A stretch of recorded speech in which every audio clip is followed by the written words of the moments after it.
Hello, we're here today at the IMEX Trade Show 2010, and I'm joined by John Bradshaw, who is, I think, a brilliant guy who's found an amazing little niche, I would say, which I think connects very well to the content side of meetings, and it's called Meetings Mindset.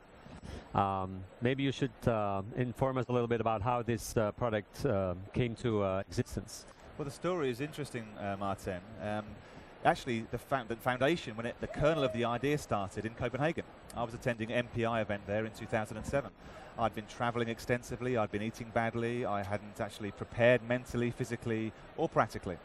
And I had a very strange 10 seconds where I didn't know where I was, and I thought, that's not very good. I thought about the investment that I'd put into getting there, or IMEX had at that point, and I thought, well, this isn't very good. If people aren't preparing for meetings, that isn't going to help the ROI of their actual experience or the meeting in general. And I began to explore in more detail the behavioral science behind performance, and I began to start the idea of creating a program. So Meetings Mindset is about the human performance element of meetings. Of the participants then, or? Exactly, the participants. The human element is the key here. Yes. I think so many, I mean, with so much of what you do, the members of the Meeting Support Institute and obviously through Abbott, you have so many services, products that are offered for meeting organizers. I've yet to see someone focus exclusively on the meeting behavior. Operationally, AV, technologically, voting systems, transport, logistics, that's all very, very key. As is content, education, I know. But you know what? We can put the best events on, have the best content. Unless people turn up in the right mindset, they are practically prepared, mentally prepared, and physically prepared. If they haven't got objectives and they're not ready in the right mindset, I believe that all that may go to waste.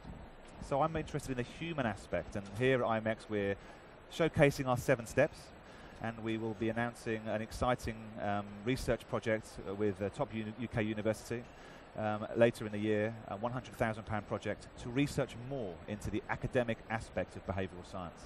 Sounds very interesting. I think this is one of the aspects in science that are very crucial to meetings and events, because we believe that value is created only through participants. So if there is a way to create a mindset in the participants so that they are better prepared, and then the effectiveness of the meeting will go up again. So how do you connect to learning, for example? Well, learning, we have a variety of different stages.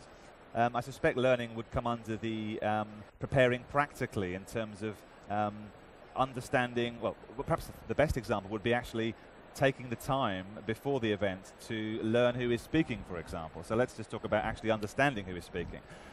Many participants, we know from our initial research, don't even know who's speaking at such an event. We both have spoken here on the PDIP stand here at IMEX. Many people don't know we will have been actually speaking. They wouldn't have researched. So the first element is actually knowing that about learning is knowing who's speaking at an event. Yes. In terms of actual detailed learning, I mean, broadly, I'd say it's about the mindset. It's about being open to new ideas, putting perhaps your preconceptions and your initial beliefs to one side, and in terms of learning from other people as a speaker, being open-minded and open to new ideas. Learning, I think, also is connected to networking. Yes. And I think practically we can help people become better networkers, learning from each other, social skills, learning about body language, cross-cultural communications, memory improvements. I mean, I know you well enough to know your name every time now, but at the beginning perhaps that wouldn't have been so easy. If we can help people become better learners by giving them practical tools that facilitate that, I think we can help them. And how do you do that in practice? So how do you create something that makes participants go into that better mindset? Is there a training that they can do or follow, or what? Well, I think I should explain where we are with it. The 7 areas we have focus on preparing for, performing at, and producing from meetings. The answer to your question actually is for us to ask other people. We're at a very early stage. I wanted to use IMEX to say, we're looking at this, we think it's a crucial area, and let me tell you, the feedback from our stand and from this morning's session was fantastic. People are interested. But I can't give you those tools, everything now, because it needs to be created by potential users. So we're very much in a stage of recruiting a user group for the Meetings Mindset product. We are going to be asking these people to partake in the research I previously mentioned, but also ask them what their meetings experience is and create the tool and develop the tool around what people tell us, rather than saying this is what you should do. So I think the answer to the question is watch this space, because we'll be researching, asking people, finding out what works, and actually developing the tool around the feedback that we get. Let's go back a little bit into the research project that you were talking about. It sounds like a pretty impressive project, and I assume that, you know, like with a lot of the things we do on the content side of meetings, science is really a very good solid foundation, I think, to increase effectiveness in meetings. And who is involved, and what kinds of sciences are you addressing?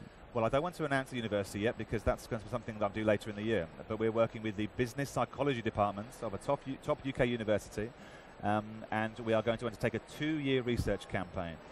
I'd say the professors involved are far more learned than I on the neuroscience and the behavioural science behind it. But to answer the point, I think it is crucial, and I agree with you. I'm a professional speaker, and I'm interested in human performance. I've put myself on extreme adventures where I've tested myself physically and mentally, and I have an interest in a presence in the meetings industry. Combining those two is all very well, but we need the academic side, as I think you also understand. We need professors, we need scientists, we need serious academic research into, in my case, the behaviour of meetings, to help us support and promote this as a very important area. So I don't want to go too much into what we'll be doing, but it will be later in the year. In November we start, and again, watch this space for a release later in the summer. Wonderful. If you release your paper, make sure you send it to the Meeting Support Institute as well, because we will be welcoming it, and we will certainly publish it on our Meeting Support Institute knowledge base. So thank you, Maarten. You've always been very helpful in terms of helping me promote my tools and sharing with me what you do.